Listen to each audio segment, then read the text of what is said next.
Hola, buenas tardes a todos, ¿cómo están? Espero se encuentren bien. Bueno, pues vamos a continuar con la presentación de hace 8 días que íbamos a ver, como no sé si recuerdan, íbamos a ver como primera parte la estructura del Poder Judicial conforme está actualmente.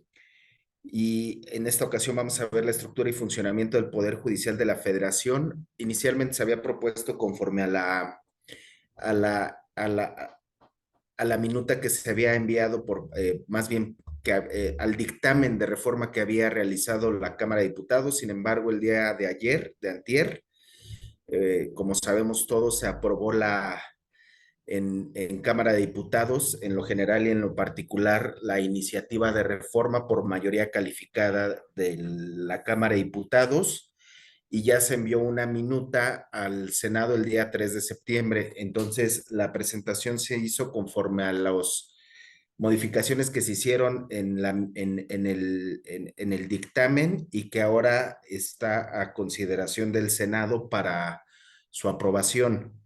Eh, Se espera discutir en esta semana, más tardar el siguiente jueves, ya sabremos si se aprueba el proyecto de reforma constitucional en los términos que se proponen, o no. Sabemos que en este momento existen tres, más bien para poder hacer mayoría calificada requieren de un senador, y hasta lo que se sabe, eh, todos los senadores de la oposición ya dijeron que iban a votar en contra de la reforma. Es decir, si esto ocurre de esa forma, esto es que no voten a favor de la iniciativa, no podría haber mayoría calificada y por tanto no se aprobaría la reforma.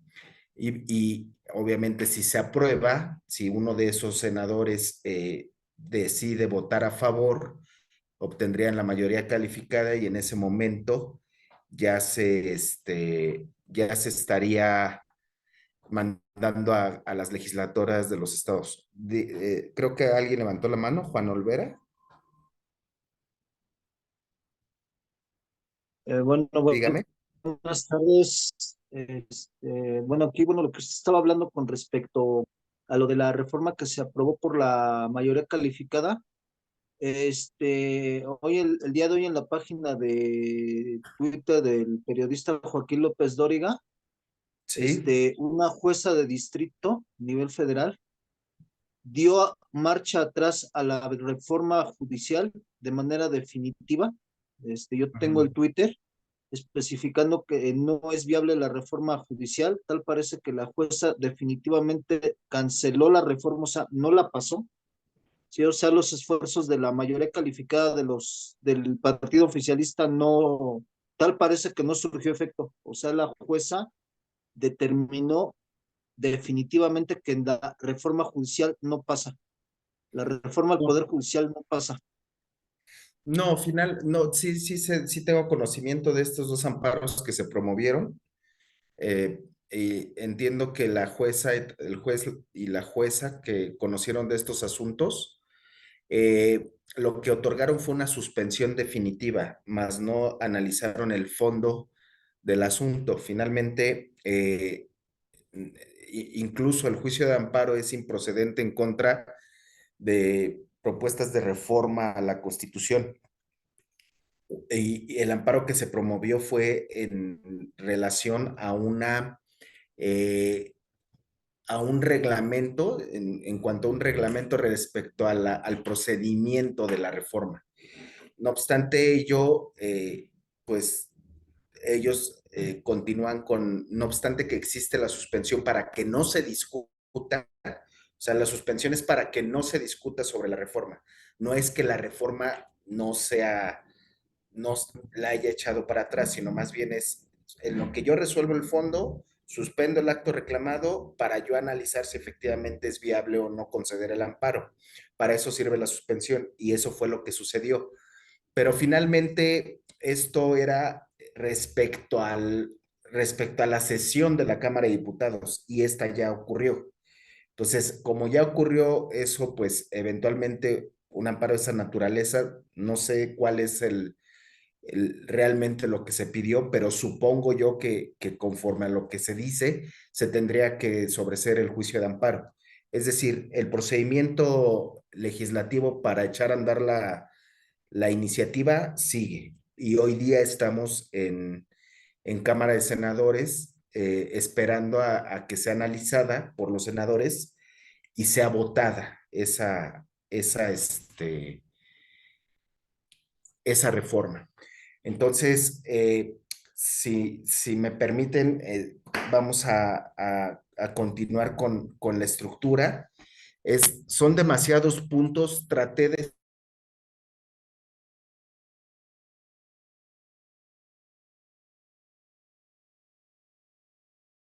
Hay muchas cuestiones que realmente son importantes de analizar y que esto eventualmente lo vamos a tener que ir analizando. Si esto llega a pasar, lo vamos a tener que ir analizando para que vayamos entendiendo ustedes se van a dar cuenta que es una reforma amorfa desde el momento en que no existe, normalmente cuando existe una reforma, se tiene que instrumentar todas las leyes secundarias que van a hacer que esta reforma sea viable, porque lo que marca la Constitución normalmente es de carácter general, basada en principios constitucionales, y posteriormente las normas generales tienen que marcar la pauta para que se instrumentalice la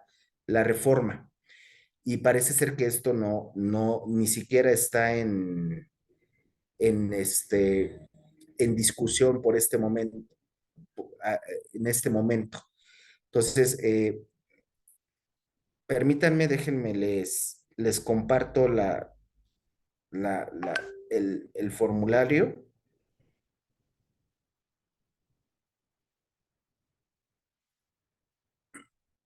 y para darles a...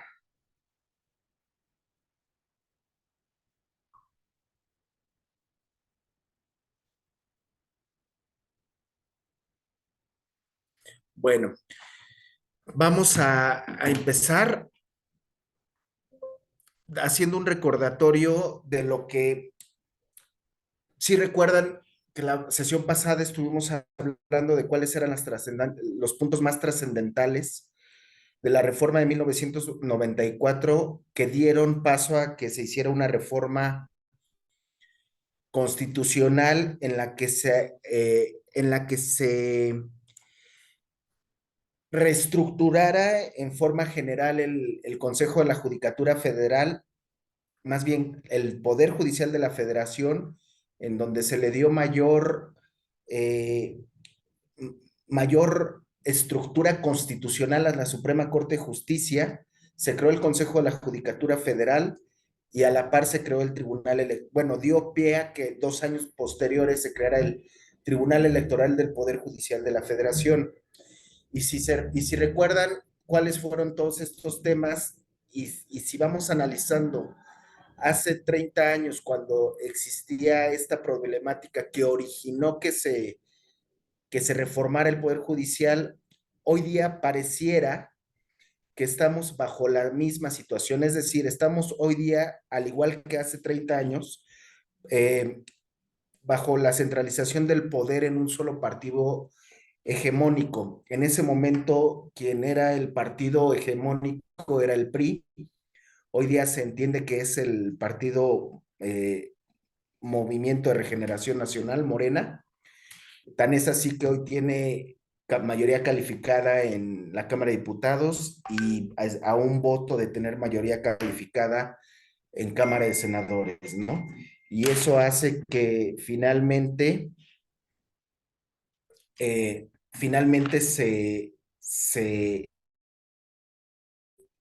genere una reforma de esta naturaleza con estos matices que se van a ir viendo conforme vayamos presentando las láminas. También existía en ese momento una crisis de derechos humanos y de justicia social que hoy día, si bien es cierto, no es al grado que existía en ese momento, derivado de todo lo que, de lo que existía en el momento de la reforma, como era precisamente las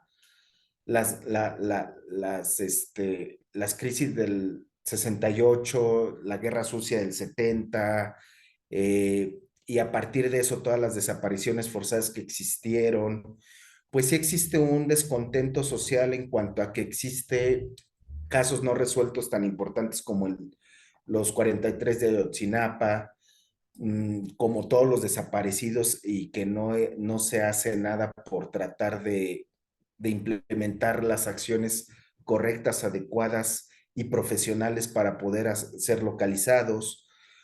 Pues lo cierto es que si no está al grado tal que existían las masacres que existían en aquel momento, pues sí, sí hay un descontento social y crisis de derechos humanos precisamente porque no hay solución a casos tan importantes como estos que acabo de mencionar. La falta de independencia judicial, a diferencia de aquel momento en donde sí no existía una independencia judicial, porque recordemos que efectivamente no existía una designación transparente, independiente y autónoma de jueces y magistrados, sino que era una escalafón en donde el presidente de la República designaba a los ministros y estos a su vez en escalafón designaba a cada uno a sus jueces y magistrados y obviamente pues el coto de poder siempre era a partir del Ejecutivo, del titular del Ejecutivo. Hoy día existe una independencia judicial precisamente porque, se, porque el propio Consejo de la Judicatura es quien regula toda la designación de los jueces, la designación, remoción de los jueces está a cargo de un consejo autónomo con independencia presupuestal que finalmente tiene la capacidad hoy día para poder eh, realizar exámenes de oposición, concursos de oposición para la designación de jueces y que esto es a partir del mérito de la carrera judicial que se implementó desde hace 30 años y que hoy día, si bien existen errores, lo cierto es que tiene un gran avance a partir de que se creó y esa carrera judicial pues hoy día no es. Y por eso la falta de independencia judicial que hoy día se tiene, a lo mejor no como se quisiera, pero se tiene, eh, lo que se pretende con esta reforma es precisamente que se pierda esta independencia judicial. Y lo vamos a ver más adelante, ¿no? Y bueno, la transición política y demandas de democracia. Recordemos que en ese año de 1994 fue cuando se inició un gobierno que a pesar de que era priista, cuando salió este gobierno fue quien dio paso a la alternancia del partido político que estaba gobernando en ese momento durante 70 años y terminando precisamente el gobierno de quien impulsó esta reforma, que fue Ernesto Zedillo, fue que entró un nuevo partido a gobernar, que, que es el PAN precisamente, y que pudo haber sido bueno o malo, pero finalmente se trascendió porque se aperturó la democracia. Y bueno, hoy día, pues, pareciera que regresamos a ese momento en donde el partido hegemónico pretende que todo se concentre nuevamente, todo el poder se concentre nuevamente en el poder ejecutivo. Y bueno, pues la modernización del Estado mexicano, que todos sabemos que a partir de la firma del Tratado de Libre Comercio, este, el Telecán, pues el Estado mexicano como tal, llegó mucha industria a invertir, muchas empresas extranjeras a invertir a México, eh, precisamente en todo el bajío de la República Mexicana.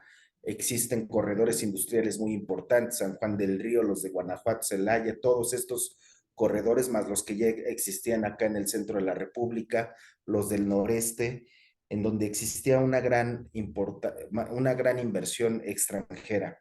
Hoy día se corre el riesgo de que eso se vuelva a renegociar. Ya no se habla de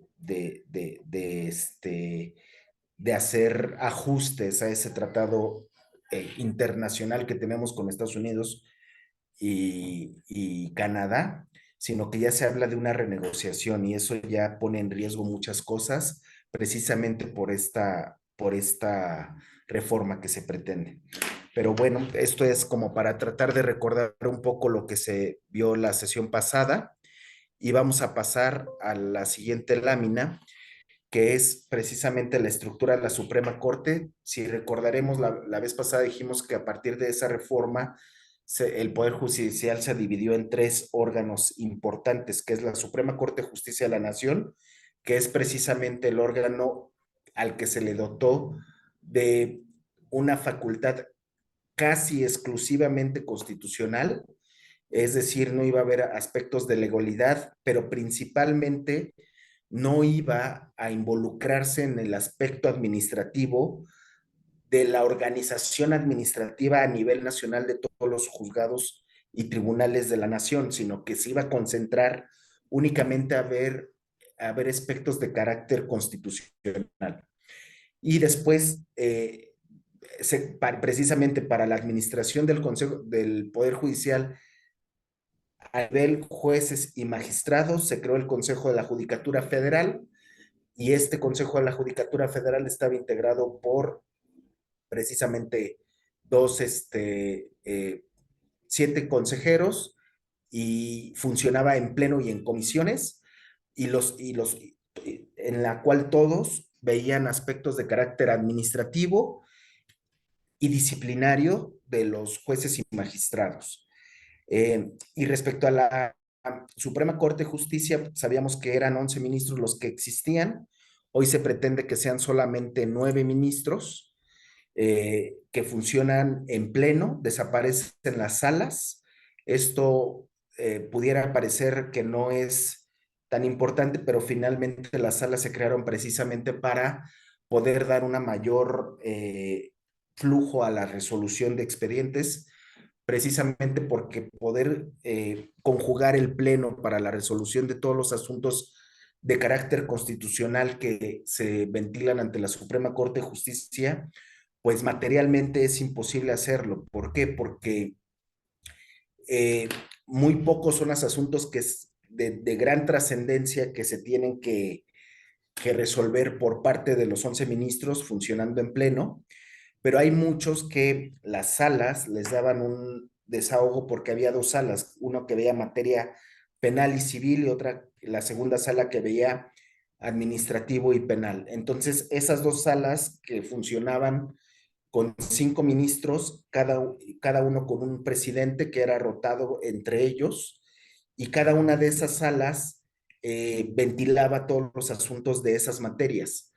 ¿Cuándo era cuando se integraba el pleno en conjunto? Cuando se trataba de aspectos que tenían que ver directamente con cuestiones de trascendencia nacional, que pudieran ser de importancia nacional, y eso lo determinaba cada uno conforme a sus atribuciones. El presidente de la Suprema Corte de Justicia de la Nación se elegía conforme a la designación que hacían de entre ellos, y hacían una votación para elegir al presidente, que duraba 4 años. Hoy día el mandato de cada uno de los ministros se propone en la reforma constitucional que sea de 2 años, y esos 2 años, cada uno va a ir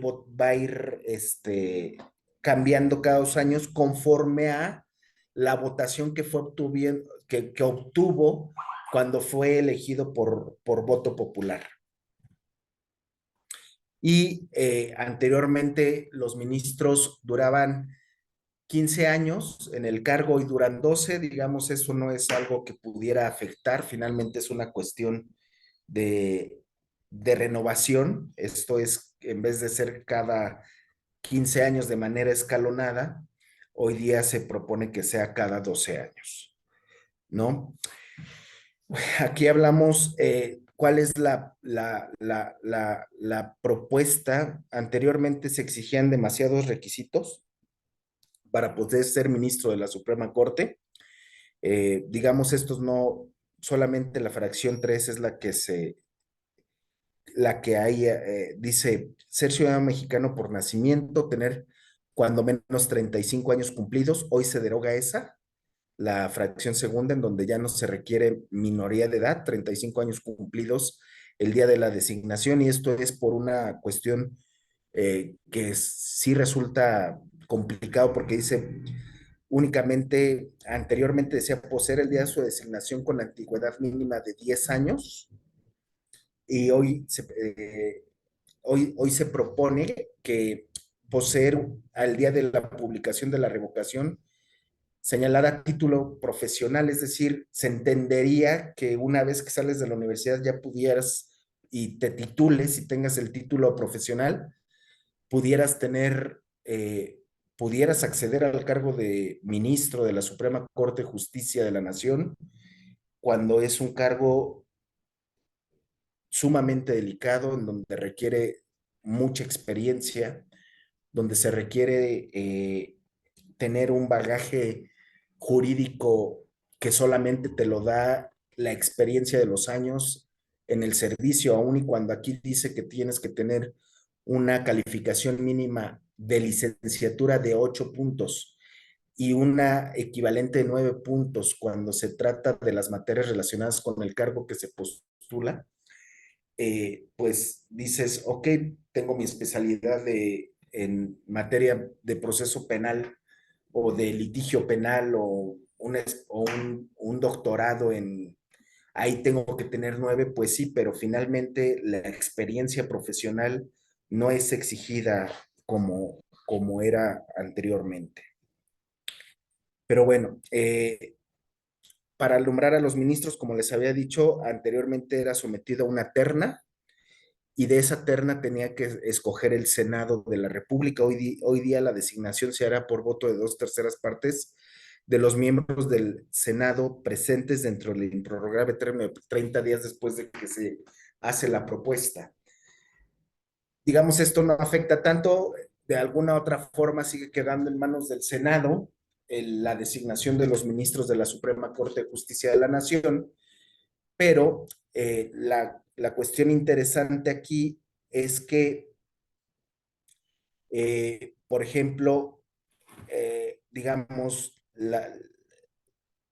eh, aquí cada uno de los poderes podrá elegir a quién va a proponerle al Senado, y esa propuesta del Senado, por ejemplo, el Ejecutivo le puede proponer 3 personas, el, el Legislativo le puede proponer otras 3 personas, y el Poder Judicial va a proponer otras 3 personas. Eso podría parecerse que es democrático, pero finalmente quitaron una fracción muy importante en donde se decía que se iba a privilegiar los que tuvieran carrera judicial. Hoy día ya se eliminó ese requisito, porque si ustedes advertirán, hoy día en la Suprema Corte de Justicia existe como un equilibrio entre ministros que son designados y que vienen que no son de carrera judicial, y muchos de ellos tienen toda su carrera judicial. El caso es, por ejemplo, la ministra presidenta viene de carrera judicial, el ministro Pardo Rebolledo, el ministro Pérez Dayán, eh, el ministro, ¿quién más es de carrera judicial? Bueno, no son los demás no son de carrera, pero son de connotada reputación. El ministro Carrancá, Alcántara Carrancá, viene de órgano jurisdiccional de la Ciudad de México, pero finalmente tiene cierto conocimiento en temas jurisdiccionales. ¿Cuál es el riesgo de que se proponga tantas personas por parte del Poder Ejecutivo y Legislativo? Es precisamente que como ya no se requiere esa, ese,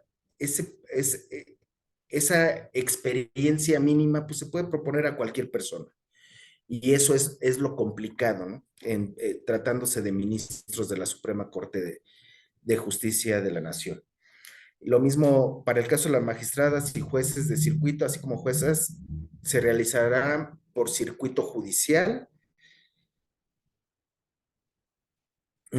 Digamos que los primeros 7 días de septiembre de cada año se hará la elección y posteriormente podrán entrar, o sea, se entiende que cada 3 años se va a poder realizar conforme a la necesidad que exista en cada uno de los circuitos judiciales. Se va a tener que pedirle precisamente al órgano administrativo que hoy se nombra cuáles son las que hoy se pretende nombrar, el órgano administrativo que va a sustituir al Consejo de la Judicatura Federal. Se pretende que él designe o le haga un informe de las necesidades que se requieren para ellos poder hacer un procedimiento que no está claro, precisamente no está claro porque esto se lo dejan al tribunal, perdón, al Instituto Nacional Electoral para que haga esa designación, le delega esas facultades constitucionales al, al, al, al INE para efecto de que él instrumente esa forma de cómo se van a elegir a los jueces y magistrados y genere una elección a partir de acuerdos generales del Instituto Nacional Electoral. Es decir, los acuerdos generales del Instituto Nacional Electoral no propiamente constituyen leyes secundarias que instrumenten esa forma de designar a los jueces y magistrados. Y eso pues va a generar un caos porque no es la elección de 1 o 2 jueces, simplemente en el primer año, eh, que es en agosto del siguiente año, se tiene que ir el 50% de los jueces, de los magistrados, y se tienen que cubrir todas las vacantes que van a existir por jubilación. Y para poder cubrir todas esas vacantes, se tiene que en febrero tener ya una lista de cuáles son los aspirantes, y van a ser muchísimos. Y estamos hablando de que cada uno de los poderes va a nombrar a tres, a 3 personas, y después de esto tienen que hacer un procedimiento a través de un comité, tienen que nombrar cuál es el que está mejor preparado, y de los que digan estos son los mejores preparados, meterlos a insaculación. Es decir, a través de una urna, sacar de cuáles son los que consideraron mejor preparados, sacaron de una urna cuál es el juez o magistrado que tiene que ser designado. Y esto es una situación sumamente compleja que, si se quiere organizar, tendría que estar sustentado en ley, en una ley secundaria que instrumente este procedimiento que está en la Constitución, pero que finalmente no lo están dejando en leyes secundarias, sino lo están dejando acuerdos generales, que son una normativa interna del Instituto Nacional Electoral. Es decir, lo que se pretende es que la facultad constitucional de legislar respecto a la instrumentación de esta norma de carácter constitucional se la están delegando a un organismo autónomo que únicamente él tendría que, eh, o sea, en términos normales, tendría que acatar lo que dice una legislación para poder organizar una elección. Hoy día le dicen, esta es la norma constitucional, lo que tú tienes que hacer hoy es generar acuerdos generales a efecto de que tú puedas organizar una elección de jueces y magistrados. Si estamos hablando que se van a ir el 50% de los jueces el siguiente año, estamos hablando de una elección de casi, bueno, descontando las jubilaciones que va a haber, se calcula que van a ser una elección de 500 jueces. Es muchísimo. Es instrumentar algo y bajo un procedimiento demasiado complejo para, para poderlo llevar a cabo. Por ejemplo, aquí se habla de comités de evaluación. El poder se integrará por un comité de evaluación conformado por 5 personas reconocidas en la actividad jurídica que revisarán los expedientes de las personas aspirantes. Evaluará el cumplimiento de los requisitos constitucionales y legales e identificará a las personas mejor evaluadas, que cuenten con los conocimientos técnicos necesarios para el desempeño del cargo y se hayan distinguido por su honestidad, buena fama pública, competencia y antecedentes académicos y profesionales en el ejercicio de la actividad jurídica. Y después de ellos, dice, los comités de evaluación integrarán un listado de las 10 personas mejor evaluadas, es lo que les comentaba. Para cada cargo, en los casos de las ministras y ministros de la Suprema Corte de Justicia de la Nación, magistradas y magistrados de la Sala Superior y las salas regionales del Tribunal Electoral e integrantes del Tribunal de Disciplina Judicial, es decir, los cargos más altos dentro de la estructura del Poder Judicial de la Federación. Dice, de ahí escogerán a las 6 personas mejor evaluadas para cada cargo, en los casos de las magistradas y magistrados de circuito y jueces de distrito, y posteriormente disputarán dicho listado mediante insaculación, es decir, la famosa tómbola que dicen, a partir de aquí yo meto a estas 6 personas y el que saque va a ser el que va a ser elegido. No va a ser elegido como hoy día hablamos de jueces, hablemos de ministros de la Suprema Corte de Justicia de la Nación, en donde comparecen al Senado y ante el máximo tribunal son interrogados, son cuestionados sobre su carrera profesional y a partir de eso viene el convencimiento del Senado para poder designarlo. Hoy día será, ok, si no escucharte, te levanto y tú eres el que eres designado. Posteriormente han dicho listado mediante la insaculación pública para ajustarlo al número de postulantes para cada cargo, observando la paridad de género. Esto de la paridad de género no es otra cosa más que sea el 50% mujeres y 50% hombres. Ajustados los listados, los comités los remitirán a la autoridad que represente a cada poder de la Unión para su aprobación y envío al Senado. Entonces, es un procedimiento demasiado largo que se insiste para el próximo año sin leyes secundarias que, que establezcan los parámetros legales que se deben de seguir para poder hacer esto, se tiene que cumplir, porque para el siguiente año ya tiene que haber el 50% de los jueces se van a ir, los que están hoy día operando, descontando los que se van a jubilar, que se estima que van a ser como 200, y tienen que más o menos realizar una elección de entre 500 y 600 entre jueces y magistrados, más todo más los 9 ministros de la Suprema Corte de Justicia de la Nación y los 7 magistrados integrantes del Tribunal de Disciplina Judicial, que es el que va a sustituir al Consejo, como lo veremos un poquito adelante. Después el Senado de la República recibirá las postulaciones y remitirá los listados al Instituto Nacional Electoral a más tardar el 12 de febrero del año de la elección que corresponda. Las personas candidatas podrán ser postuladas simultáneamente por uno o varios poderes de la Unión siempre que aspiren al mismo cargo. Y eso de que aspiren al mismo cargo, anteriormente la rotación de los jueces de distrito y magistrados de circuito se daba en función a la necesidad del servicio.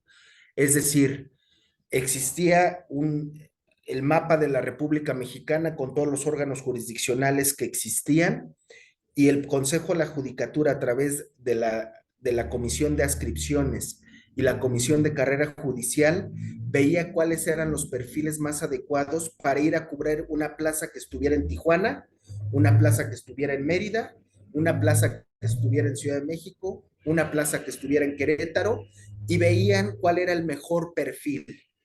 Y en ocasiones muchos de los jueces decidían, preferían, o jueces o magistrados, si deseaban cambiarse de circuito a un circuito más cercano al de su ciudad de origen o a su ciudad de origen, no era tan fácil, no era solamente con una petición de que me quiero cambiar, sino que tenían que evaluar todos sus factores de desempeño, cuáles eran los cursos que habían tenido durante todo el año, cuáles eran las actividades académicas que habían realizado, eh, si no había quejas ante el Consejo de la Judicatura Federal o que hubieran sido sancionados a través de por una falta administrativa, si el perfil si el aspirante a ser cambiado de algún lugar de la República lo pedía, tenía que someterse a un escrutinio meticuloso por parte del Consejo de la Judicatura Federal para ver si procedía su petición de cambio. De lo contrario, si no había tenido preparación durante los años previos a la solicitud, si había sido sancionado por una falta de responsabilidad, si tenía iniciados procedimientos de responsabilidad o cualquier otra cuestión que demeritara su función, se le negaba ese cambio. Hoy día, como lo veremos un poco más adelante, la, la, este, la Constitución obliga a que si vas a ser juez, si te vas a postular como juez, digamos, para Querétaro, no vas a poderte cambiar. Digamos, tú lo único que vas a generar es a un juez que va a estar ahí años sin que pueda tener posibilidad de cambiarse, ya sea por necesidades del servicio o por una cuestión disciplinaria. Bueno, por cuestión disciplinaria sí, pero finalmente no se va a poder cambiar a este juez de distrito. ¿Qué ocasiona eso? Que se vuelva, si existe una plaza vacante o que se tenga que cubrir por jubilación de un juez en determinado lugar de la República, esto lo que va a ocasionar es que no sea a través de un organismo interno, como son las comisiones de carrera judicial y de adscripción del Consejo de la Judicatura Federal, sino que se va a tener que instar a todo el Senado para volver a generar elecciones para poder cubrir esas plazas. Es decir, esto es algo que parece inviable, no sé realmente cómo se pudiera instrumentar eso, precisamente porque no existe como que una ley secundaria que pudiera decir, bueno, vamos a ver esto. Y no creo que les dé tiempo de implementar una ley secundaria, porque ya en febrero del siguiente año ya tendría que existir esta lista, el 12 de febrero del siguiente año ya tendría que existir esta lista para poder ir a elecciones en junio. Entonces, lo veo cuesta arriba que esto se pueda generar de manera adecuada. Entonces, bueno, esto es de lo que hemos venido hablando.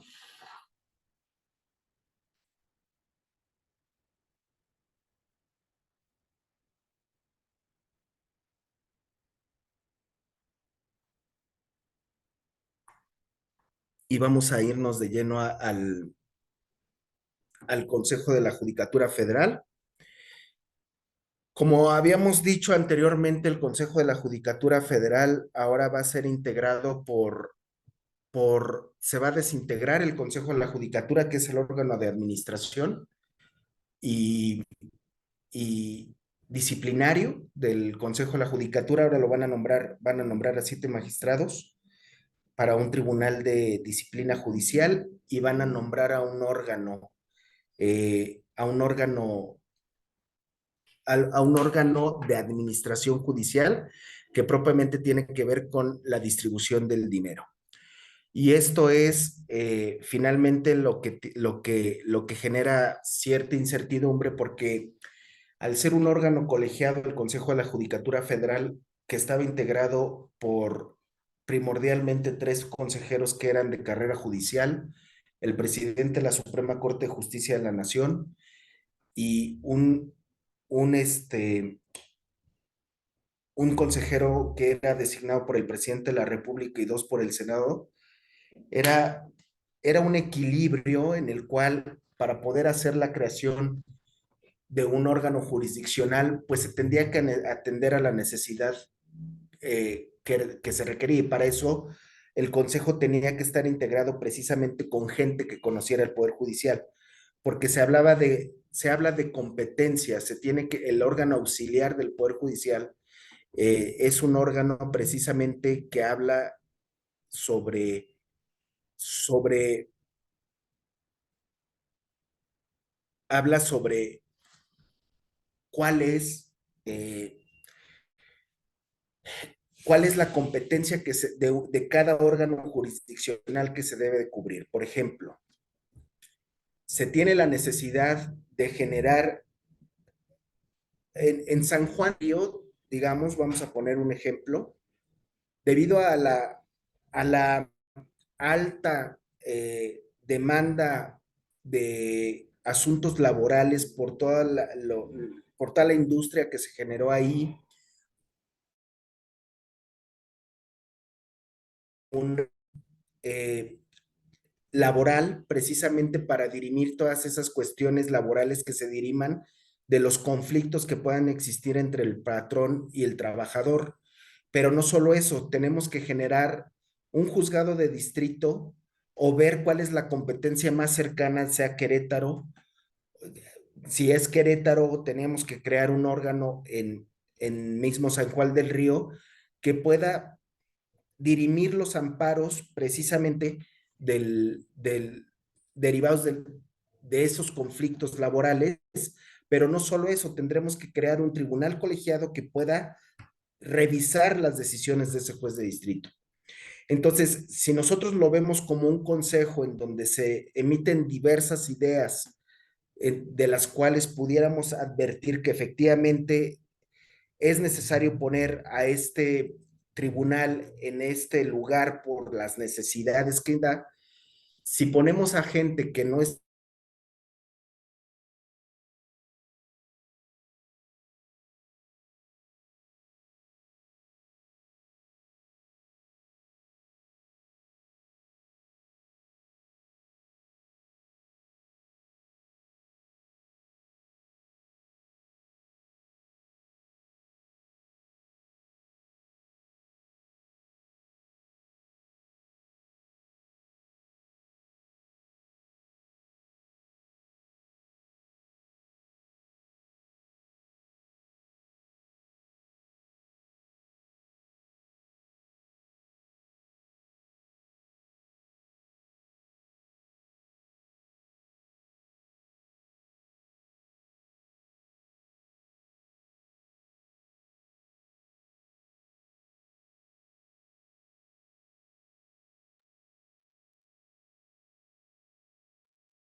¿No se escucha? ¿me escuchan? Es que se me Ah, fue, ahora sí ya, dejé de sí, ahora sí. escuchar. Ya, ya se escucha. Ah, ok. Entonces, bueno, retomo la lámina.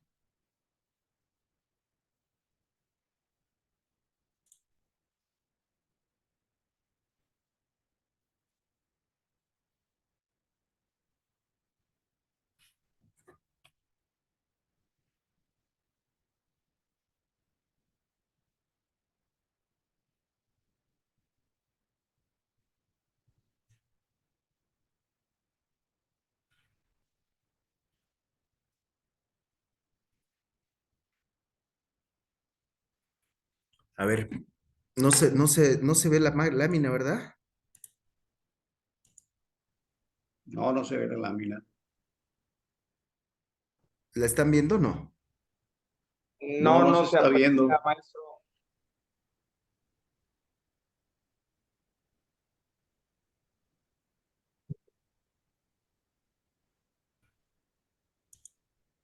A ver, permítanme, quién sabe qué pasó. Es un complot. Sí.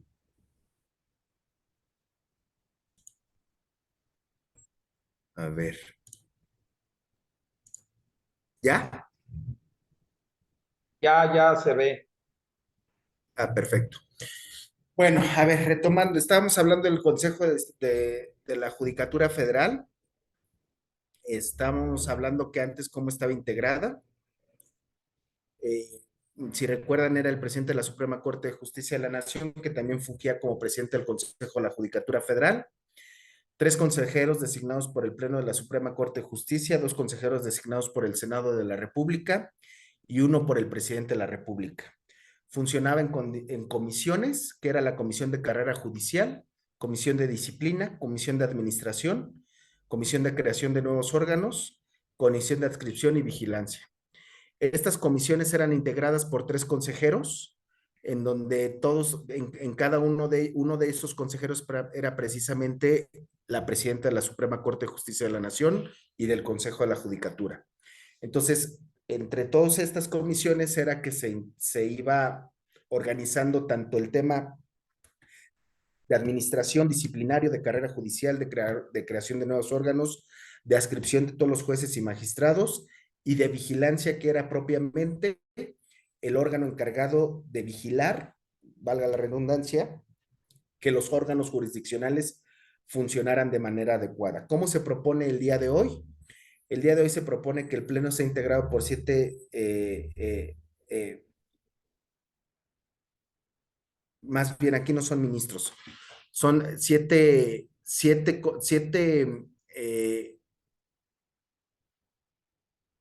bueno, este es el de la Suprema Corte. Bueno, ¿cómo está? Este es como se pretende que sea el día de hoy. En el artículo 100 se crea el Tribunal de Disciplina. Este Tribunal de Disciplina podrán ser elegidos los magistrados, durarán 6 años. Anteriormente un consejero duraba 5 años. Serán sustituidos de manera escalonada, igual que existe hoy día. No podrán ser electos para un nuevo periodo, eso también existe para los consejeros. Y cada 2 años se renovará el presidente del tribunal. Es decir, aquí ya hablamos solamente de un tribunal de disciplina, que si nos vamos a la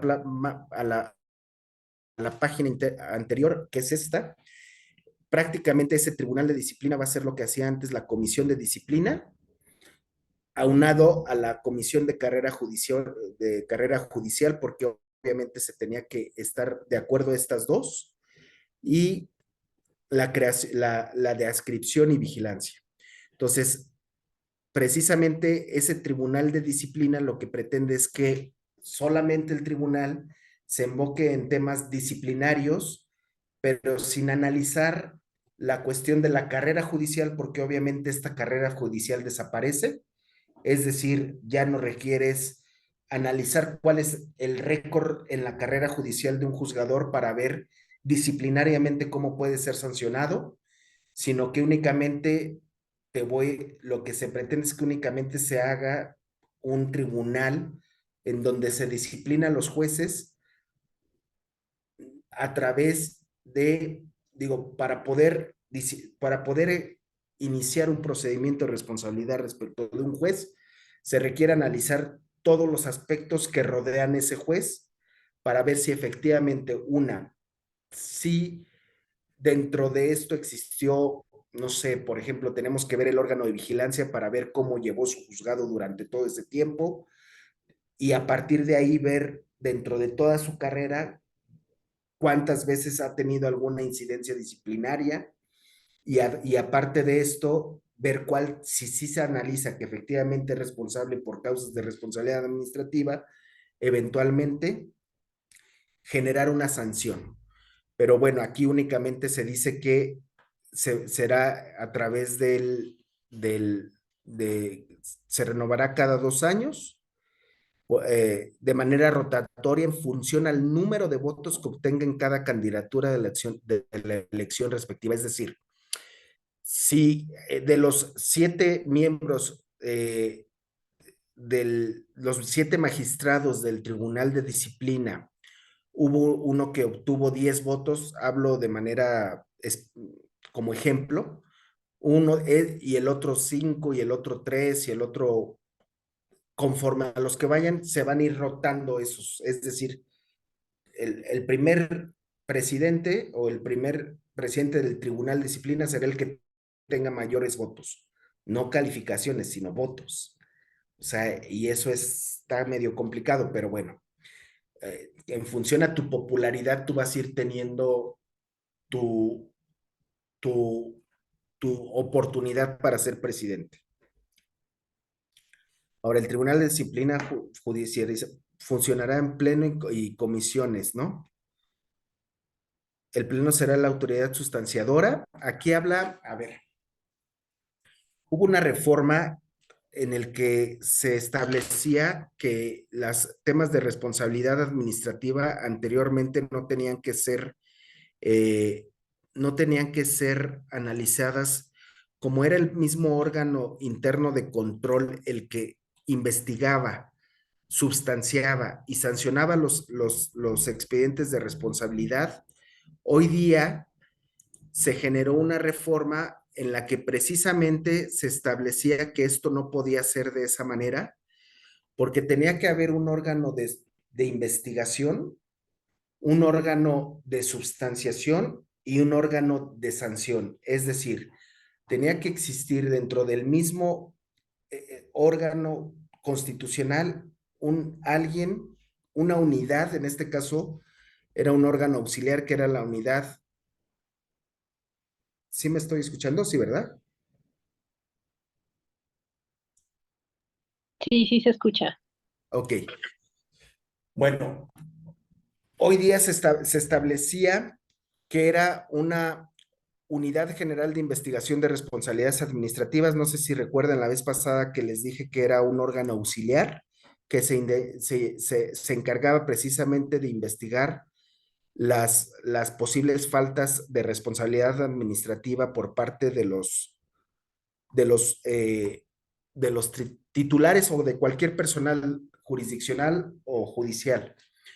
Y después existía la comisión de disciplina, que era la encargada de substanciar a través de su secretario ejecutivo de disciplina el procedimiento, es decir, en donde ya le daban la garantía de audiencia a la persona al servidor público que era señalado como probable responsable de una falta de responsabilidad administrativa, y en la que él se defendía de las posibles hechos que le atribuían de responsabilidad administrativa. Ellos emitían el secretario ejecutivo de disciplina emitía un proyecto de resolución, y la comisión de disciplina, que está integrado por 2 consejeros y el presidente del Consejo de la Judicatura Federal, emitían la determinación. Es decir, aquí ahora están concentrando en el Tribunal de Disciplina Judicial, que funcionará en el Pleno y en comisiones. Aunque se habla de comisiones, dice que el Pleno será la autoridad sustanciadora. Es decir, el Pleno es el que va a substanciar el procedimiento y resolverá en segunda instancia los asuntos de su competencia. O sea, será él mismo sustancia y a la vez también resuelve la segunda instancia. Y además podrá ordenar oficiosamente o por denuncia el inicio de investigaciones. Es decir, todo lo que anteriormente estaba dividido para que fuera un órgano el que investigara, uno el que sustanciara y el otro el que sentenciara, ahora el Pleno es el que va a investigar, el que va a sustanciar y el que va a emitir la sentencia por denuncia de oficio, y esto puede dar cabida a muchas cuestiones de presión a los jueces, precisamente para que no, para que a través de las sanciones que se le puedan imponer, pues estén sometidos, y ahí es donde se menoscaba, se transgrede este principio de independencia judicial. Luego habla de que el tribunal desahogará el procedimiento de responsabilidades administrativas en primera instancia a través de comisiones conformadas por 3 de sus integrantes, que fungirán como autoridad sustanciadora y resolutora en los asuntos de su competencia. Sus resoluciones podrán ser impugnadas ante el Pleno, que resolverá por mayoría de 4 votos. Las decisiones del tribunal serán definitivas e inatacables y, por tanto, no procede juicio ni recurso alguno. Entonces, este es el tribunal de enjuiciamiento. Bueno, entonces, si nos damos cuenta, el, el, el, el tema del Poder Judicial hoy día, a como se están, esto es lo que les comentaba de la vez pasada, cómo se llevarán a cabo los procesos electorales. Se realizarán dos procesos electorales, uno en el 2025 y uno en el 2027. Habrá una elección extraordinaria el 1 de junio del siguiente año, donde se van a ir todos los ministros, los 11 ministros que hoy formulan la Corte, que hoy conforman la Corte, 50% de los magistrados y todas las vacantes de jueces. Es decir, todos los jueces que hoy día ya concursaron y resultaron vencedores de jueces y aún no han sido adscritos, no van a poder ocupar un cargo, aun y cuando ya existe aun cuando ya existe un procedimiento al que se prepararon, fueron jueces y todas esas vacantes ya van a estar para esas elecciones. La próxima elección se va el otro 50% de todos los juzgadores, es decir, se acaba ya el Poder Judicial como se conoce actualmente.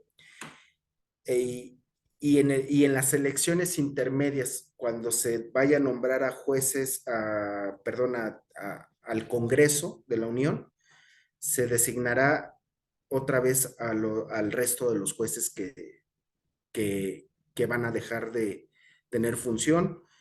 Y esto pues sí resulta un tanto preocupante, porque finalmente los jueces hoy día ya no van a ser nombrados por el proceso. Les voy a explicar más o menos cómo era nombrado anteriormente un juez. El juez anteriormente primero requería una experiencia mínima de 5 años dentro de la carrera judicial, de los puestos de carrera judicial. Anteriormente la carrera judicial iniciaba desde actuario, de actuario judicial, después se redujo a oficial judicial, pero no todos los cargos podían, no solamente, no todos los cargos podían ser considerados dentro de ese requisito que existía en las convocatorias, en donde se decía que tenías que tener 5 años por lo menos de carrera judicial en el cargo, ya sea en algunas convocatorias los ponían de actuarios, en otras convocatorias lo ponían como desde secretarios, pero aparte de eso, tú tenías que realizar un cuestionario.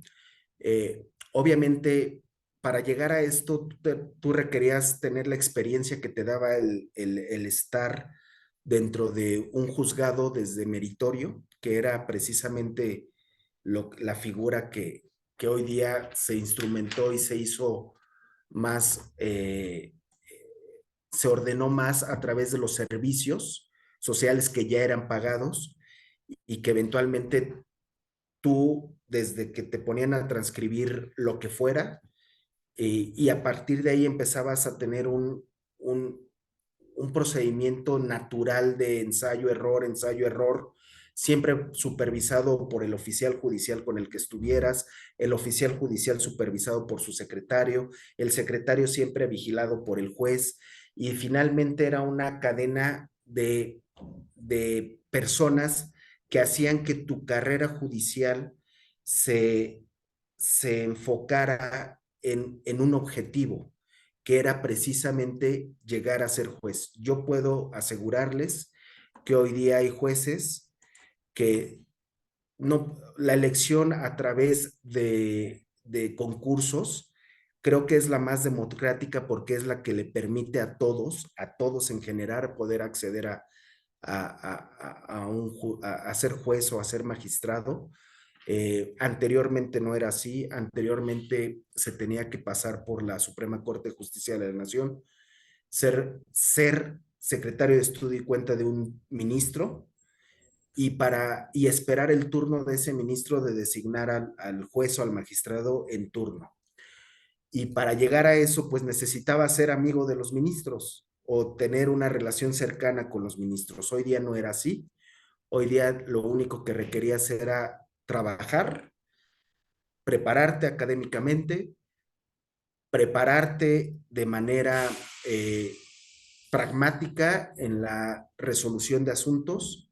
Lo que uno inicialmente pedía siempre era, déjeme hacer un proyecto, aunque sea chiquito, aunque no sea de tanta complejidad, para yo empezar a familiarizarme con el argumento, a familiarizarme con el poder hacer una estructura de una sentencia, poder yo empaparme de la jurisprudencia, poder empaparme de la ley, poder empaparme de todos los documentos jurídicos que tiene uno que analizar para poder eventualmente emitir un proyecto que era revisado por el secretario, que era finalmente quien era el encargado de hacer el proyecto. Su labor primordial era hacer el proyecto. Sin embargo, había una frase muy recurrida dentro del Poder Judicial.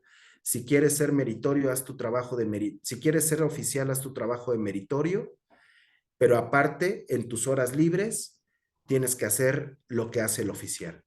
El oficial se decía que si tú quieres ser secretario, dentro de tu horario de trabajo tienes que hacer tu trabajo de oficial judicial y en tus horas libres o en tus fines de semana tienes que hacer lo que hace el secretario.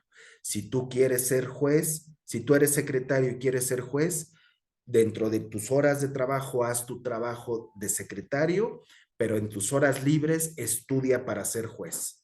Entonces, finalmente todo esto era cuestiones que se iban abonando durante año con año hasta llegar al momento de poder concursar. Primero, obviamente anteriormente, digamos, en el tiempo en el que yo pude aspirar a ser secretario, pues yo, más bien cuando yo entré, hablo en mi caso, a ser oficial judicial, no se requería ser licenciado en Derecho. Hoy sí.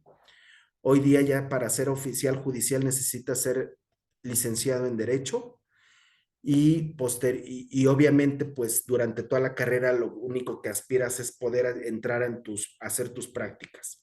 Y posteriormente tienes que tener 3 años para presentar el examen para ser actuario o secretario de tribunal o de juzgado. Y después de eso tengo que estar en una lista en la cual me permiten a mí poder ser contratado en un tribunal colegiado, en un juzgado de distrito o en cualquier otra área del Poder Judicial. Y después de eso tengo que esperar otros 5 años. Si lo vemos en frío, necesitamos por lo menos 10 años de experiencia para poder siquiera acceder a inscribirme al concurso para ser juez de distrito.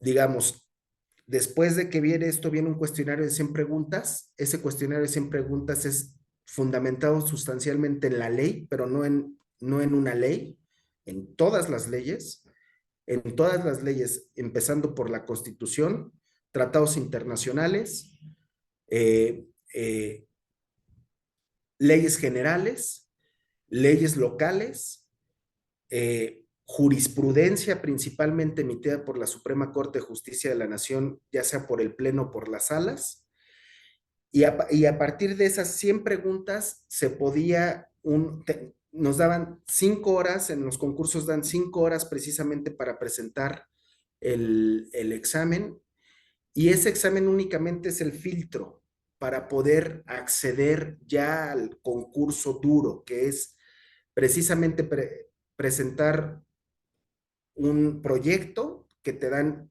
para leer el expediente 5 horas, y en esas 5 horas tienes que leer el expediente, encontrar la solución sustentada en jurisprudencia, en la ley, y emitir por escrito tu resolución, y en donde te van a calificar no solamente el sentido, si fue correcto o no, sino lo que argumentaste, si lo supiste argumentar, si entendiste cuál era el problema que se tenía que resolver, y después de eso vendrá una calificación.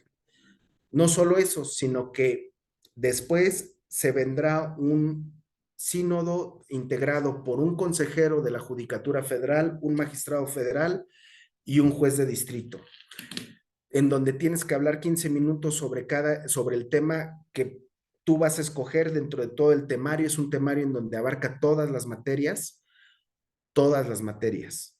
absolutamente todas, que es fiscal, administrativo, laboral, civil, penal, la propia ley de amparo, tratados internacionales, casos específicos que ha resuelto la Corte Interamericana de Derechos Humanos, casos específicos que ha resuelto la Suprema Corte de Justicia de la Nación.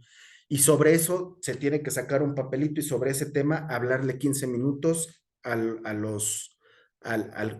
sínodo que está integrado por el consejero, el magistrado y el juez. Y después de eso viene una serie de preguntas por cada uno de ellos, de lo que ellos quieran preguntar.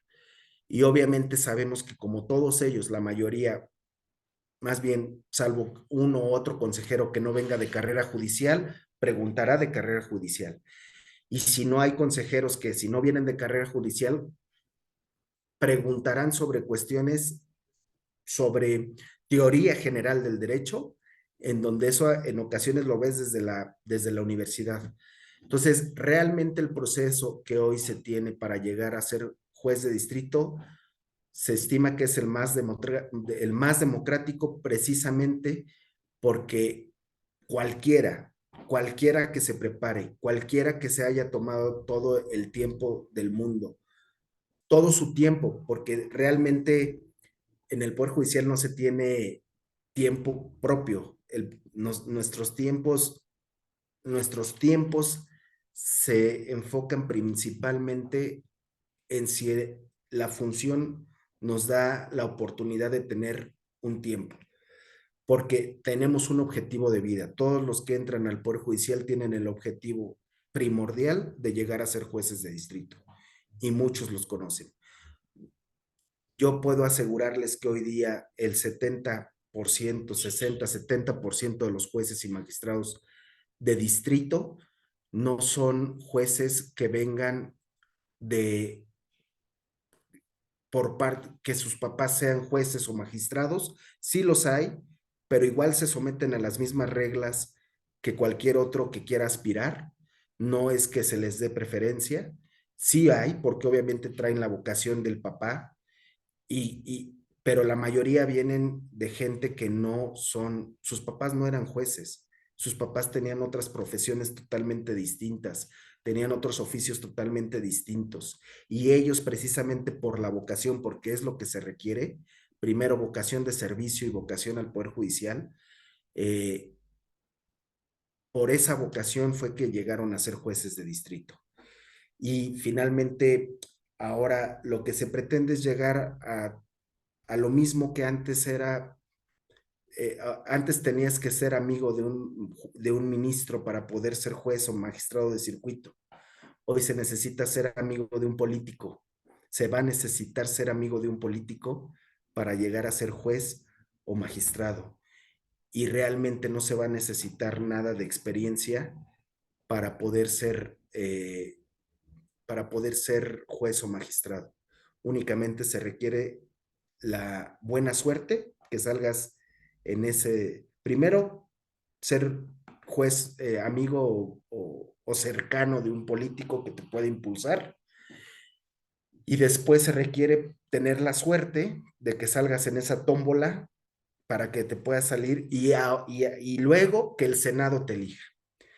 Entonces, pues ahí es en donde se complica todo, porque esto que les mostraba la ocasión pasada sobre los principios de profesionalismo, de objetividad, de independencia, de todos estos que envuelven a la carrera judicial, pues se pierden, porque el profesionalismo, la independencia principalmente, la objetividad habla de cuáles son los parámetros objetivos que se tienen para yo poder nombrar a tal persona o a tal servidor público del Poder Judicial juez de distrito. ¿Cuáles son esos objetivos? Su conocimiento, que me lo va a dejar plasmado en un examen, su su experiencia, que me la va a dejar plasmada, que en 5 horas me puede leer un expediente, identificar el problema, darle solución a través de lo que ha dicho la jurisprudencia, lo que dice la ley, lo que dice la norma, y después de eso, en todo eso en 5 horas argumentarlo. Objetivamente, con eso me demuestra que está preparado y que todo el bagaje que adquirió durante todos los 10 años que estuvo en el servicio público, dentro de juzgados, dentro de tribunales, dentro de la Suprema Corte de Justicia de la Nación, todo eso me lo está plasmando en un examen. ¿Y cuál es la mejor forma de analizar que efectivamente él tiene el temple para poder ser juez o magistrado de circuito? Cuando lo someto ante un sínodo. Y ese sínodo le va a hacer las preguntas que él quiera. Es decir, hoy día esa objetividad, ese profesionalismo ya no existe. Y la independencia judicial desde el momento que uno está, desde el momento en que uno debe el favor a un político para poder ser juez o magistrado, desde ese momento está comprometido con esa persona, y en el momento que alguien hable, le levante el teléfono y le diga, necesito que este asunto salga de esta forma, en ese momento su independencia judicial se pierde. Y por eso es muy importante que esto se defienda, y es muy importante que la reforma judicial se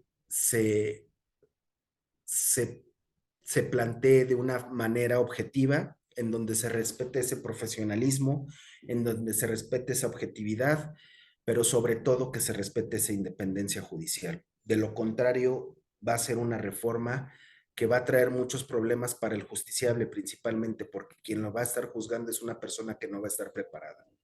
Y finalmente lo que pudiera decir es que una de las cuestiones por las cuales en la reforma de 1994 se estableció que el juez de distrito tenía que garantizarse su inamovilidad y garantizarse que por cualquier medio no pudiera ser influenciado a su decisión, era precisamente por eso, porque necesitas jueces imparciales que decidan sobre asuntos objetivamente. Y una de esas cuestiones por las cuales se decidió que el sueldo de un juez o un magistrado fuera de manera decorosa, era precisamente para que no tuviera ningún tipo de influencia económica que pudiera llevarlo a resolver de una manera parcial sobre un asunto. Y por eso los sueldos de los jueces y magistrados, que ya tenía aproximadamente 10 años que no les suben el sueldo, era un sueldo decoroso, sí, no hay duda, pero finalmente eso garantizaba que no pudieran de cierta manera influir económicamente sobre él. Pero no solo eso, había una prohibición constitucional que existe, que esa prohibición constitucional subsiste, en la que el juez o magistrado, incluso cualquier persona de carrera judicial, no puede cobrar ningún emolumento por por las actividades que llegara a desempeñar.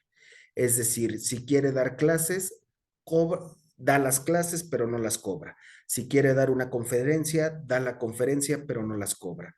Si quiere dar cualquier situación que quisiera cobrar, él no puede cobrarlo. Entonces, precisamente para que se enfocara en la carrera judicial. Entonces, hay muchas cosas que desgraciadamente se estaban cumpliendo. No, lo que se dice al interior del Poder Judicial es que no se requiere una reforma. Sí se requiere una reforma. Por supuesto que se requiere una reforma, pero para perfeccionar lo que se estaba haciendo bien, para enriquecer lo que se estaba haciendo bien, para dotar de mayor presupuesto al Poder Judicial, precisamente para que se tengan defensorías públicas de mayor calidad, con mejores, no es posible que un solo defensor pueda defender, un defensor público pueda defender a tanta gente. Necesitas más defensores públicos mayormente preparados, mayores asesores jurídicos públicos. Y eso era lo que se tendría que fortalecer. Se tendría que fortalecer la escuela judicial para poder preparar mejor a los jueces, a los futuros jueces y magistrados.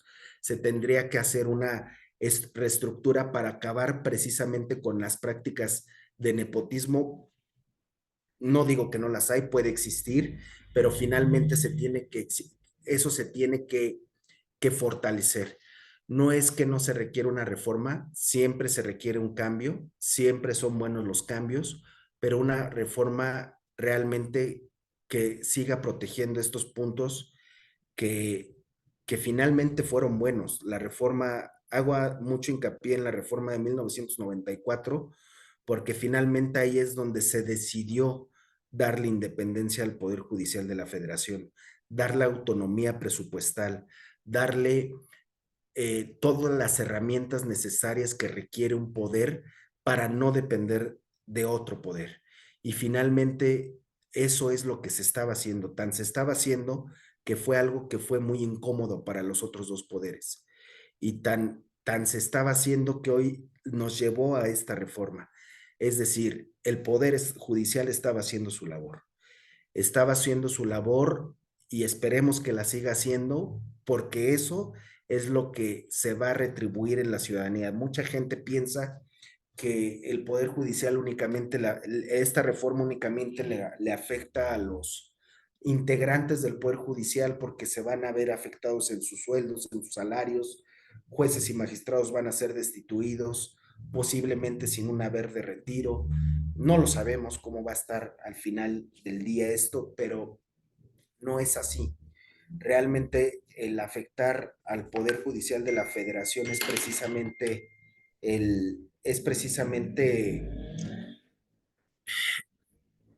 afectar a a las personas que se prepararon o que intentaron prepararse toda su vida para poder darle al ciudadano que está en un conflicto, ya sea civil, ya sea laboral, ya sea familiar, ya sea penal, cualquier tipo de conflicto, una resolución federal digna para poder ser una resolución digna, una resolución objetiva, una resolución imparcial. Y no es tanto que se afecten los derechos laborales, sino que finalmente se está afectando esta independencia. Y no sé si con esto podemos cerrar, dar paso a algunas preguntas que quisieran hacer, porque al parecer se va a hacer una evaluación y creo que se aplica unos 15 minutos antes, me comentaron, y no sé si quieran aprovechar que hacer alguna pregunta sobre la reforma y así en el momento en que me lo indiquen poder hacer la evaluación. No sé si alguien tenga alguna pregunta.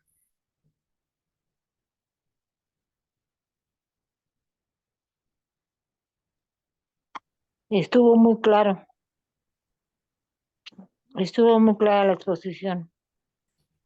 Muchas Sabemos que gracias. sabemos que como ciudadanos vamos a quedar en el desamparo. Estamos próximos a quedar en el desamparo. ¿Por qué? Porque todo está hecho a modo. Deje usted la carrera judicial, todo eso. El ciudadano es el que va a quedar el más desprotegido, jurídicamente hablando. Si ahí se va a ver cuánto tienes, cuánto vales, cuánto tienes. Y si me caes bien, pues ahí va. Si no, pues no. ¿Verdad? Y eso no es correcto. Sí, desgraciadamente. Sí, porque la experiencia dice mucho en todos los aspectos. En todos los aspectos la experiencia tiene que ser siempre la primera, ¿sí? Yo me voy a someter a una operación de corazón con un médico general, ¿verdad? O con un Claro, pasante. Tiene que ser con un cardiólogo, desde luego. Entonces aquí es la misma. Después de la carrera tan larga que tiene que hacer más de 5 o 7 años y pasar muchos méritos, ¿Para qué? Para que les derrumben todo. Sí, yo lo veo muy peligroso. Yo lo veo muy peligroso para todo el país, hasta para el punto de vista económico también, porque va a haber empresarios que ven que no se van a poder defender o no los van a poder defender en contra de algo de Hacienda, ellos se retiran, ellos se van, ¿verdad? Y el país se queda, ¿y cuántos se van a quedar sin trabajo? O sea, no nada más es dentro de lo judicial, sino todo el resultado que va a tener desde el punto de vista económico y social. Entonces vamos a esperar que para el miércoles se tome una decisión ya en forma. Muchas gracias. No, gracias a usted. Gracias a usted. Digo, finalmente esto, esperemos que la reforma tenga, eh, esperemos que resistan estos senadores que eventualmente son minoría, pero que finalmente constituyen un número, eh, por solo un senador, constituyen el, el número preciso para que no pueda ser mayoría. Si uno de Sí, ellos fue, falta sí, fue. o vota en contra, pues ya hizo mayoría el partido que propone. ¿Sí me decía?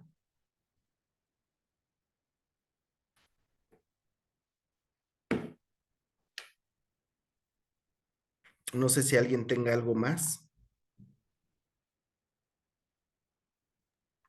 Ah, uno está enfermo. Son 43, uno está enfermo, pero yo lo Parece, fueron a buscar al hospital. parece ser que ya se presentaba. Ah, qué bueno. Sí, la esperanza estamos en manos de 43 senadores, 43 personas.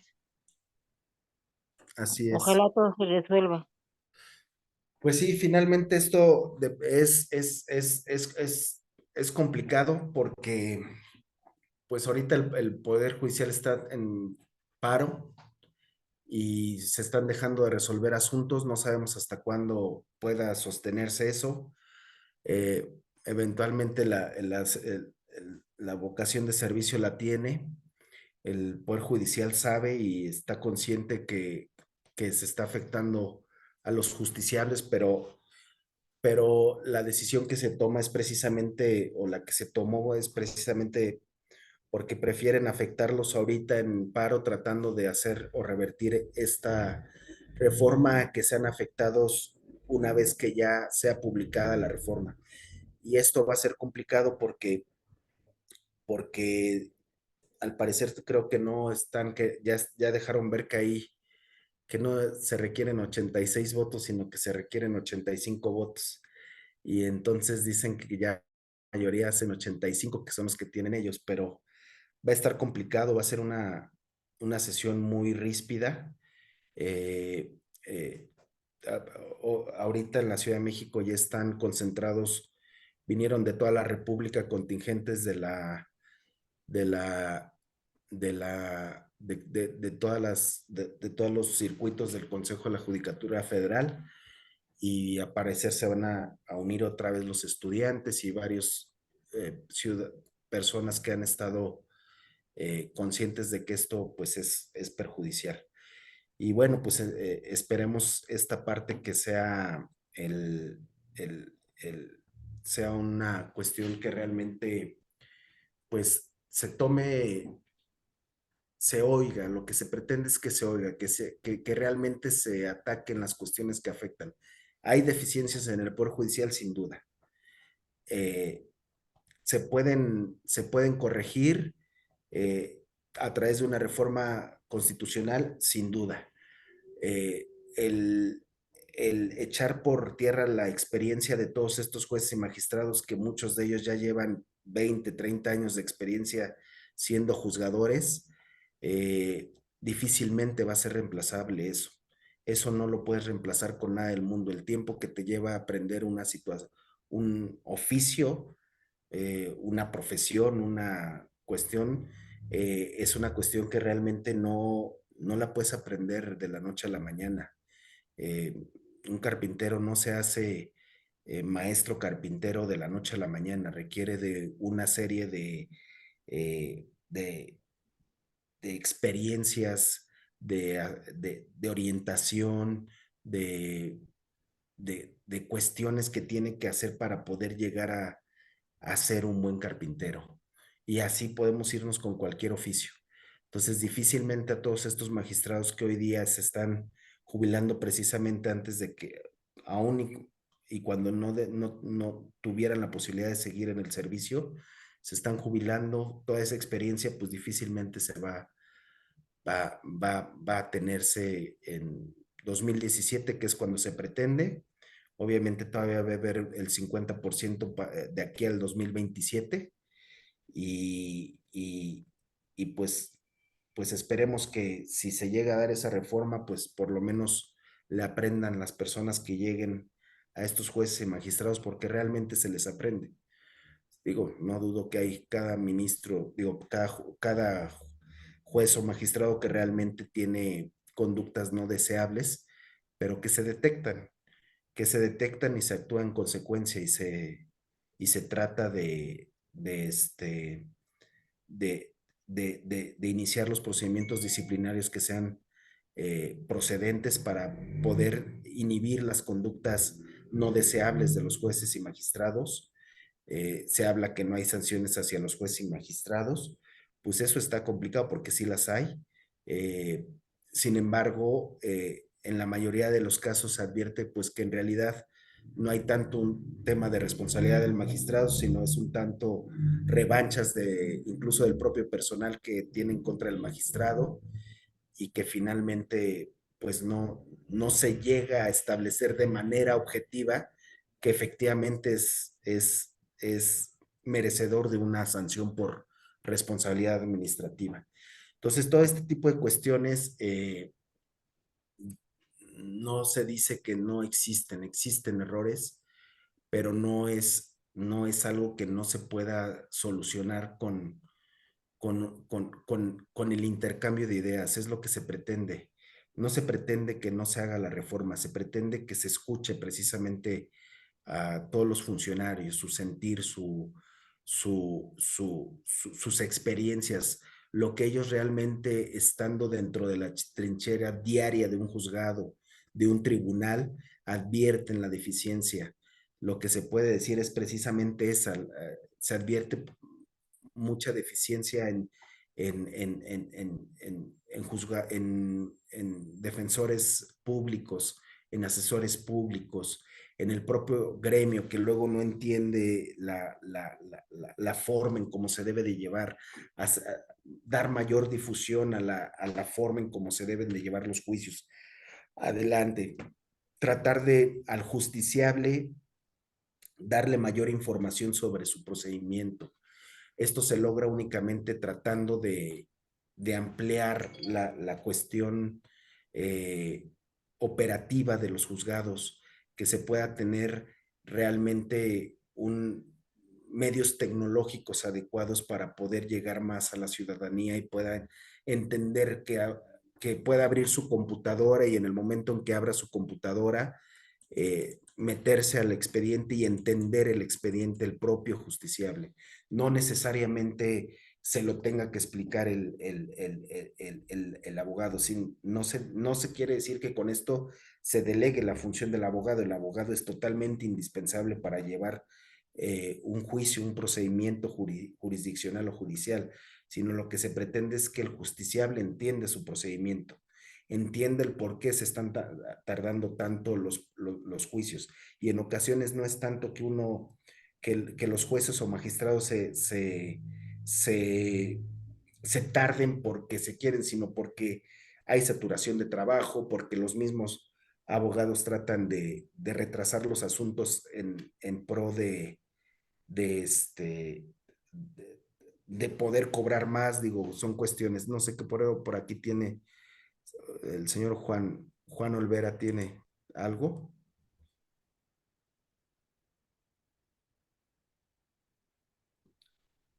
Alzó la manita Juan Olvera.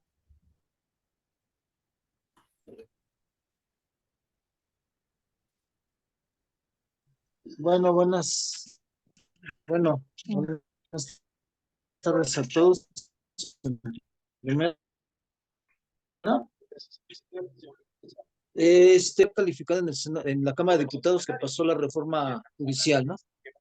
Y bueno, usted dice que, bueno, usted comentó de que había una minoría de senadores de oposición que van a hacer todo lo posible para que esa reforma no pase. Sí, o sea, sí tenemos que tener mucha fe porque, como dice usted, el partido oficialista sí tiene la mayoría calificada en la Cámara. Desgraciadamente en la Cámara no se puede hacer nada, pero esperemos que los senadores hagan el mejor papel posible para que esa reforma no pase, ¿no? Y que le echen para atrás la iniciativa a los diputados, ¿no? Que tienen mayoría calificada por los oficialistas. Y digo, pues si tenemos por cada estado tenemos buenas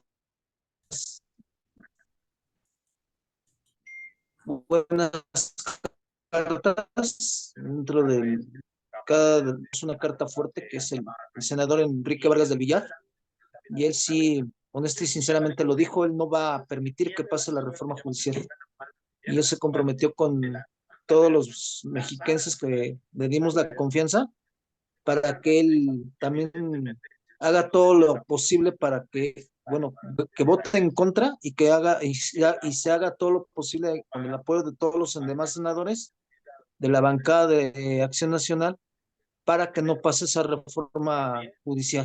Esa es mi opinión, maestro. Muchas gracias. Gracias a ustedes. Bueno, vamos a ser breves porque vamos a aplicar la...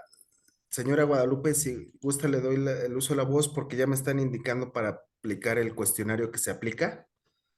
Es rápido. Sí. La esperanza que nos queda es que mañana la licenciada Norma Piña van a hacer un análisis del artículo, uno de los artículos del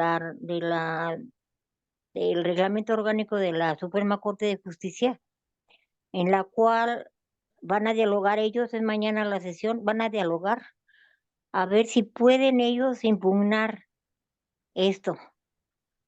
Entonces van a hacer lo que no me acuerdo cómo le llaman, pero van a hacer la impugnación, van a hacer el estudio, pero yo estoy dudando porque uno de ellos que va a hacer el estudio es la señora Batres, ¿sí?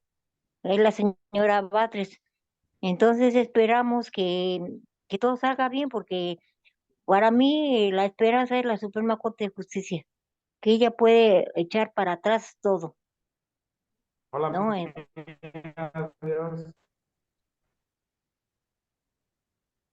Ella es la que puede echar para atrás en la Suprema Corte de Justicia. Entonces esperamos que mañana sea la reunión y ya se verá si le impugnan o no, porque dice la señora Piña que ella tiene que ser autorizada por los otros ministros. Entonces vamos a esperar, ojalá que se pueda y ya vamos para adelante. ¿Verdad? Muchas gracias. Gracias a usted.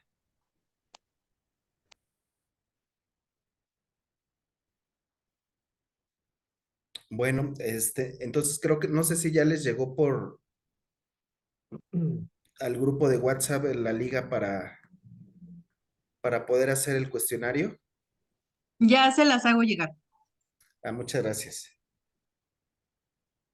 maestro. Sí, adelante.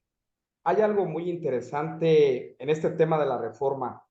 Las suspensiones, ¿qué va a pasar con las suspensiones de los jueces federales que ordenaron? De hecho, ya hay una suspensión definitiva. En ese sentido, pues creo que va a haber responsabilidad por parte de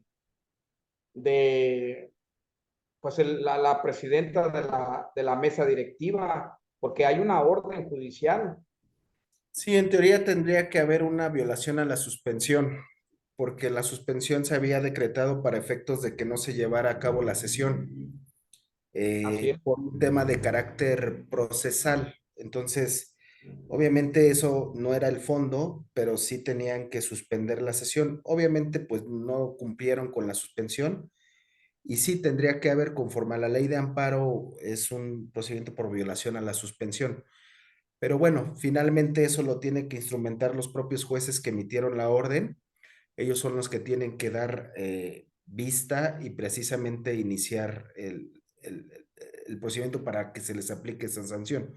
Y bueno, y lo que tendría que ser, la verdad es que no se publicaron la resolución, bueno, la resolución sí, pero no la demanda, pero finalmente, eh, en teoría, tendría que quedar sin efectos porque ya se consumó el acto.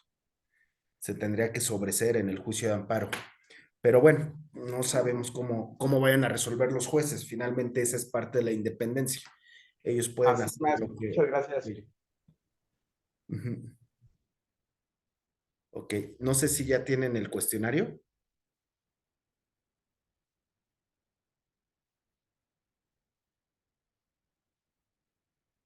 Sí, ya lo envié tanto al grupo de WhatsApp como al chat de la sesión.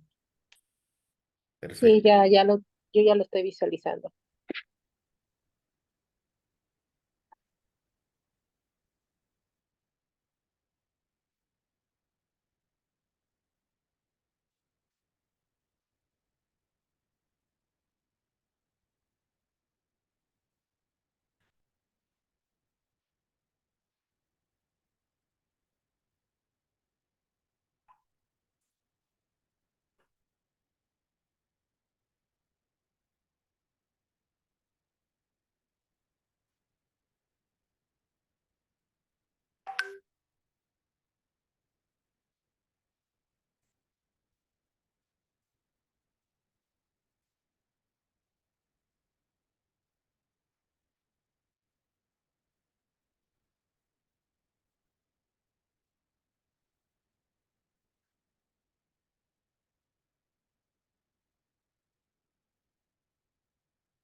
Yo considero que ya se terminó. Bueno, yo ya terminé la evaluación, maestro. No sé los demás. No sé cómo vayan los demás.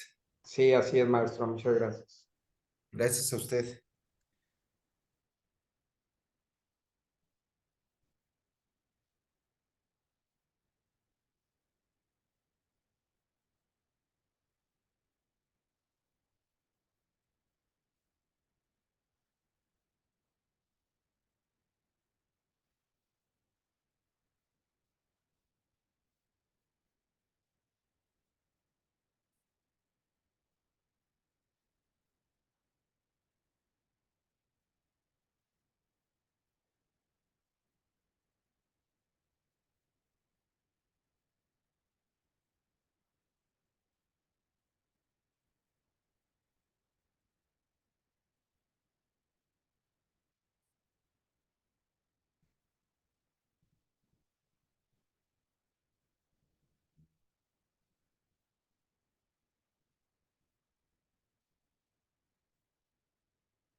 Creo que es momento de continuar, ya terminaron la mayoría.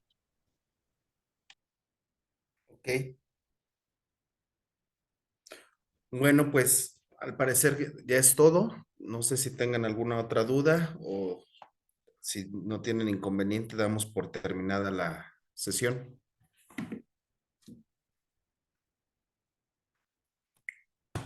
Mucho gusto y espero que todos se encuentren bien. Voy a dar por terminada la sesión. Muchas gracias por su atención. Que estén muy bien.